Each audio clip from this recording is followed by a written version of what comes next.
અહીંયા એકવાર બાઇકથી આવવું છે. અહીંયા ફર્સ્ટ એન્ટ્રી પોઈન્ટ આપણે ક્રોસ કરીએ છીએ અને દ્વારકાની અંદર એન્ટર થઈએ છીએ. તો બોલો દ્વારિકાધીશ કી જય. મંદિર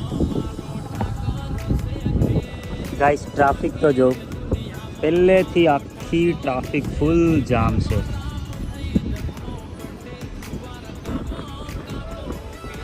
Look at the view guys.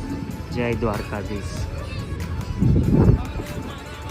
ચલો મંદિરે પહોંચવા આવ્યા છે અને પબ્લિક એટલી છે કે અહીંયા સુધી લાઈન દેખાય છે મને.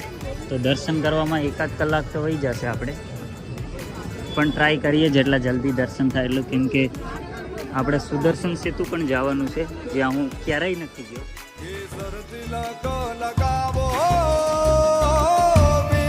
ભાવને